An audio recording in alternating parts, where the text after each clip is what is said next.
Crypto for beginners bytes original. दोस्तों, crypto currency आज के समय का एक ऐसा वर्ड है जिसके बारे में तकरीबन हर इंसान ने सुना होगा, लेकिन जिन लोगों को इसके बारे में जानकारी नहीं होती उनका पहला सवाल यही होता है कि भाई आखिर क्रिप्टो करेंसी है क्या? क्या सच में क्रिप्टो करेंसी में पैसा इन्वेस्ट करके अच्छा प्रॉफिट कमाया जा सकता है और यहाँ हमारे पैसे सिक्योर रहेंगे भी या नहीं? तो आपके इन्हीं सब सवालों के की इनसाइट, क्रिप्टो करेंसी का फ्यूचर बहुत ब्राइट है। दोस्तों, क्या आपने कभी ये सोचा था कि एक वक्त ऐसा भी आएगा जब हम क्यूआर कोड को स्कैन करके लोगों को पैसे ट्रांसफर कर सकेंगे? आपने भले ही ये ना सोचा हो, लेकिन आज ये हो रहा है और धीरे धीरे हम सभी डिजिटल करेंसी का यूज करना स्टार्ट कर रहे हैं, जिसमें हमारा वॉलेट भी डिजिटल होता है और उसमें रखे पैसे भी डिजिटल होते हैं, जिसे हम अपनी मर्जी से कहीं भी एक्सेस कर सकते हैं। कुछ इसी से मिलता जुलता है क्रिप्टो करेंसी। अगर आप क्रिप्टो करेंसी के बारे में बिल्कुल भी नहीं जानते तो आपको पहले यह बता दें कि क्रिप्टो का मतलब होता है सीक्रेट या फिर छुपा हुआ, और करेंसी का मतलब होता है पैसा। यानी आप क्रिप्टो करेंसी का यूज जब भी करेंगे उसके बारे में सिर्फ आपको ही जानकारी होगी। लेकिन ऐसे में सवाल यह भी है कि आखिर लोग क्रिप्टो करेंसी की चर्चा इतनी ज्यादा क्यों कर रहे हैं? दरअसल एक्सपर्ट्स का मानना है कि क्रिप्टो करेंसी आने वाले टाइम में बहुत तेजी से ग्रो करने वाली है, लेकिन इसके साथ रिस्क फैक्टर भी बराबर जुड़ा हुआ है, क्योंकि हर देश की गवर्नमेंट अपने करंट फाइनेंशियल स्ट्रक्चर के हिसाब से इसे प्लान कर रही है। जिस तरह से लोग अपने लिए गोल्ड खरीदते हैं, ठीक वैसे ही लोग क्रिप्टो करेंसी में अपने पैसे इन्वेस्ट कर रहे हैं। हालांकि क्रिप्टो करेंसी के अंदर भी बहुत सारी करेंसी होती हैं, जो तकरीबन 19,000 के आसपास हैं, जिनमें आपने बिटकॉइन का नाम तो सुना ही होगा।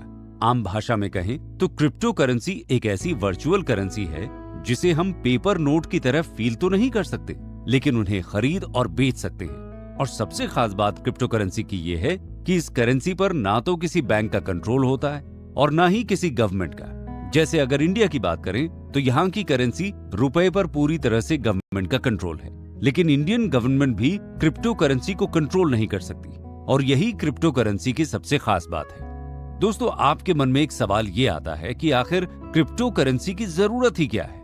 तो हो सकता है आपको पहले से इस बात की जानकारी हो कि इंडिया में क्रिप्टो करेंसी पहले बैन हुआ करती थी, लेकिन मार्च 2020 में इंडिया ने भी क्रिप्टो करेंसी के ऊपर से बैन हटा दिया था। और यहां तक कि फाइनेंस मिनिस्टर निर्मला सीतारमण ने 2022 के बजट में अपने डिजिटल रुपए को लॉन्च करने की बात की थी, जिसका इस्तेमाल फिजिकल करेंसी से एक्सचेंज करने में भी किया जा सकेगा। इससे आप समझ पा रहे होंगे कि हर देश की गवर्नमेंट भी ये बात बहुत अच्छे से जानती है कि क्रिप्टो करेंसी आने वाले वक्त में बहुत तेजी से ग्रो करेगी, और आप इस बात को तब और अच्छे से समझ पाएंगे जब हम बिटकॉइन की बढ़ती हुई वैल्यू के बारे में जानेंगे। आखिर बिटकॉइन की शुरुआत कैसे हुई थी और क्रिप्टो करेंसी की सबसे पहले करेंसी बिटकॉइन आज कितनी तेजी से ग्रो कर रही है, जानेंगे अगले एपिसोड में। की इनसाइट, बिटकॉइन जिसकी कीमत पहले 6 पैसे थी, आज उसकी कीमत 18 लाख तक कैसे पहुंची? दोस्तों, 2008 में सतोशी नाकामोतो नाम के एक इंसान के दिमाग में एक आइडिया आया और उन्होंने इंटरनेट पर एक पेपर पब्लिश किया जिसमें लिखा था कि कोई ऐसी करेंसी होनी चाहिए जिसमें एक इंसान दूसरे इंसान को आसानी से पैसे भेज सके और इसमें कोई भी थर्ड पार्टी इन्वॉल्व ना हो। सतोशी नाकामोतो चाहते थे कि एक ऐसा ऑल्टरनेट फाइनेंशियल सिस्टम बनाया जाए जो कि सॉफ्टवेयर टेक्नोलॉजी के ऊपर बेस्ड हो और इसके ऊपर सेंट्रल बैंक या गवर्नमेंट का किसी भी तरह का कंट्रोल ना हो। सतोशी नाकामोतो का यह आइडिया काम कर गया और 2008 के बाद क्रिप्टो करेंसी मार्केट में आ गई, जिसमें सबसे पहली करेंसी बिटकॉइन को लॉन्च किया गया। 2009 में जिस बिटकॉइन का प्राइस 6 पैसे भी नहीं था, आज उस बिटकॉइन का प्राइस लाखों में है। ये बात तो आप भी जानते हैं कि जिस चीज की डिमांड बढ़ जाती है उसकी वैल्यू भी अपने आप ही बढ़ने लगती है। ऐसा ही कुछ बिटकॉइन के साथ भी हुआ, और ऐसे में ये कहना गलत नहीं होगा कि क्रिप्टो करेंसी आज कहीं ना कहीं बिटकॉइन के ऊपर डिपेंडेंट भी है, क्योंकि बिटकॉइन के अलावा क्रिप्टो करेंसी की कोई और करेंसी इतनी ज्यादा पॉपुलैरिटी या वैल्यू गेन नहीं कर पाई है। हालांकि क्रिप्टो करेंसी की दुनिया में बिटकॉइन के अलावा भी कई करेंसीज होती हैं जिन्हें ऑल्टरनेटिव कॉइन्स या ऑल्ट कॉइन के नाम से जाना जाता है, जिसके बारे में हम नेक्स्ट एपिसोड में जानेंगे। की इनसाइट, बिटकॉइन का प्राइस भले ही ज्यादा हो, लेकिन ऑल्ट कॉइन के कुछ फीचर्स बिटकॉइन से भी काफी बेहतर हैं। दोस्तों, बिटकॉइन के अलावा क्रिप्टो करेंसी में जितने भी कॉइन्स आते हैं उन सभी को ऑल्टरनेटिव कॉइन्स ही कहा जाता है। और जो लोग बिटकॉइन की बढ़ती कीमत की वजह से बिटकॉइन में अपना पैसा इन्वेस्ट नहीं कर पाते, उनके लिए सबसे बेस्ट ऑप्शन ऑल्टरनेटिव कॉइन्स है। क्योंकि ऐसा फाइनेंशियल एक्सपर्ट्स का मानना है कि अभी जितने भी ऑल्ट कॉइन्स हैं वो सभी धीरे धीरे ग्रो कर रहे हैं। ऐसे में उनकी वैल्यू बढ़नी तो तय है, लेकिन अभी ऐसे बहुत सारे ऑल्ट कॉइन हैं जिन्हें आप $5 या $10 देकर भी खरीद सकते हैं। बिटकॉइन के यूज में जो भी थोड़ी बहुत प्रॉब्लम्स आती थी उनको ऑल्ट कॉइन्स में दूर कर दिया गया है और इसके फीचर के जरिए ट्रांजैक्शन को और ज्यादा आसान बना दिया गया है। अब एग्जाम्पल के तौर पर अगर आप बिटकॉइन का ट्रांजैक्शन करेंगे तो इसमें आपको तकरीबन 10 मिनट का वक्त लगता है, लेकिन वहीं अगर ऑल्ट कॉइन के लिटकॉइन के ट्रांजैक्शन को देखा जाए तो इसमें सिर्फ 2 से 3 मिनट ही टाइम लगता है। वहीं ऑल्ट कॉइन का रिपल कॉइन, जिसे XRP के नाम से भी जाना जाता है, ये ऐसी करेंसी है जिसके ट्रांजैक्शन में सिर्फ 4 से 5 सेकंड्स का वक्त लगता है। हालांकि रिपल या XRP एक ऐसा ऑल्ट कॉइन है जिसे फाइनेंशियल इंस्टीट्यूशन यानी अलग अलग बैंक भी इस्तेमाल कर सकते हैं, जबकि बिटकॉइन को तो बनाया ही इसलिए गया था ताकि इसमें किसी भी तरह के फाइनेंशियल इंस्टीट्यूशन का कोई भी कंट्रोल ना हो। हालांकि दोस्तों, बिटकॉइन की वैल्यू हमेशा घटती बढ़ती रहती है, तो उसे स्टेबल करने के लिए स्टेबल कॉइन का यूज किया जाता है ताकि इन कॉइन्स की स्टेबिलिटी बनी रहे।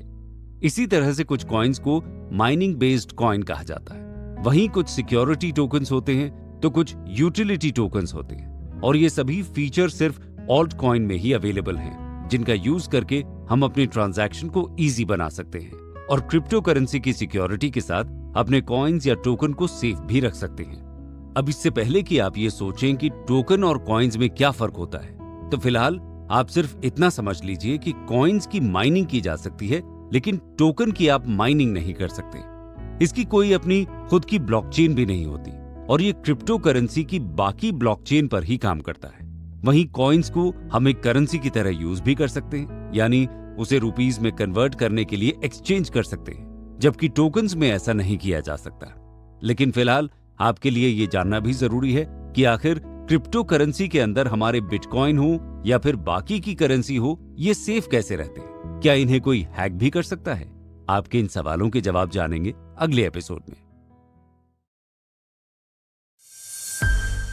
की इनसाइट, प्राइवेट की, डिजिटल वॉलेट और ब्लॉकचेन जैसी चीजें क्रिप्टो करेंसी को और भी ज्यादा सिक्योर बनाती हैं। क्रिप्टो करेंसी कितनी सिक्योर है, ये समझने के लिए पहले हमें ये जानना होगा कि क्रिप्टो करेंसी आखिर काम किस तरह करती है। दरअसल क्रिप्टो करेंसी की जितनी भी करेंसी है उन सभी का एक पब्लिक अकाउंट होता है। एग्जाम्पल के तौर पर बिटकॉइन ले लेते हैं। बिटकॉइन का भी पब्लिक अकाउंट होता है जिसे डिजिटल फॉर्म में लेजर कहकर भी बुलाया जाता है, और इस लेजर की कॉपी हर उस सिस्टम में अवेलेबल होती है जो बिटकॉइन नेटवर्क का पार्ट है। जो लोग इन सिस्टम्स को ऑपरेट करते हैं उन्हें माइनर कहा जाता है। अब एग्जाम्पल के तौर पर मान लीजिए आप किसी को 2 बिटकॉइन ट्रांसफर कर रहे हैं, तो माइनर ये चेक करते हैं कि आपके पास 2 बिटकॉइन हैं भी या नहीं, और उसके बाद आपके 2 बिटकॉइन को दूसरे अकाउंट में ट्रांसफर कर दिया जाता है, और इस काम के बदले जितने भी माइनर होते हैं उन सभी को बिटकॉइन दिए जाते हैं। इस पूरे प्रोसेस को ब्लॉकचेन भी कहा जाता है, और हर करेंसी का अपना एक अलग ब्लॉकचेन होता है, जिसमें अगर आप कोई भी ट्रांजैक्शन करेंगे तो उसका प्रूफ ब्लॉकचेन के जरिए ऐड हो जाएगा, जिसे डिलीट भी नहीं किया जा सकता।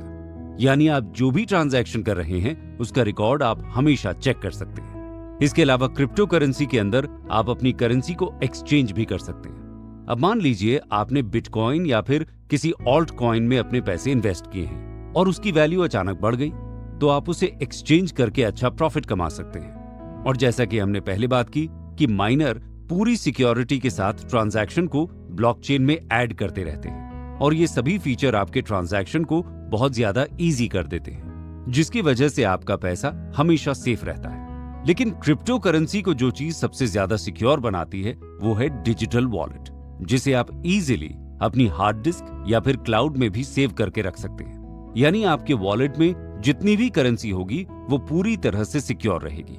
इसके अलावा जैसे कि शुरुआत में ही हमने आपको बताया था कि क्रिप्टो का मतलब ही होता है कि छुपा हुआ या इनक्रिप्टेड, यानी कि हमारा जितना भी डेटा है उसे एक कोड की तरह तैयार कर दिया जाता है ताकि कोई भी उसे पढ़ न सके, और अगर कोई उसे पढ़ना चाहता है तो ऐसे में क्रिप्टो करेंसी प्राइवेट की का एक फीचर होता है जिसके जरिए आप अपने डेटा को कोड में कन्वर्ट करा सकते हैं।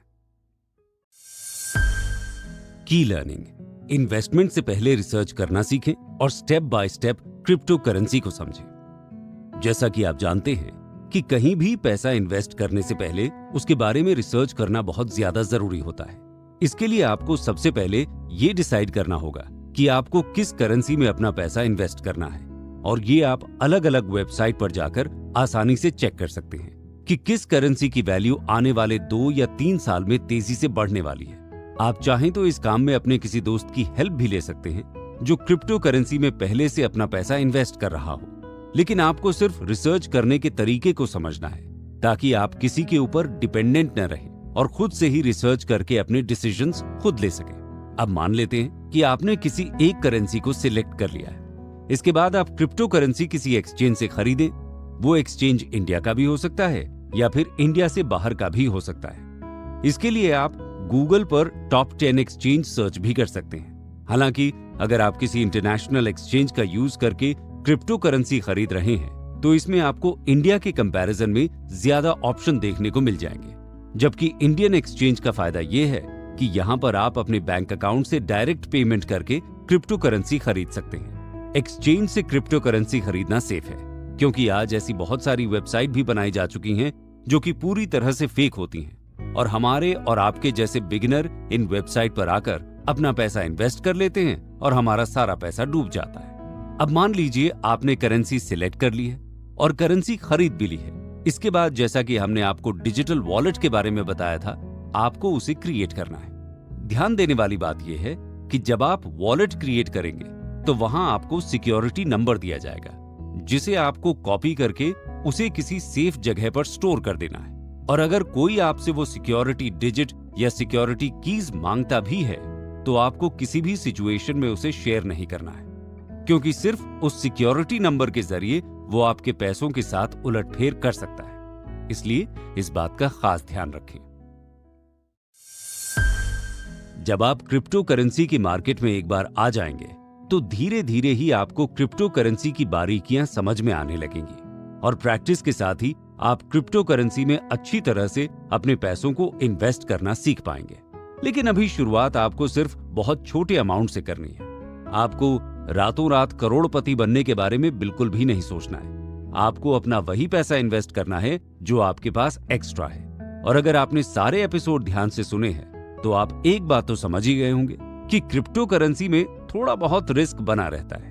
ऐसे में आपको बहुत सोच समझकर ही अपने मेहनत के कमाए हुए पैसों को इन्वेस्ट करना है।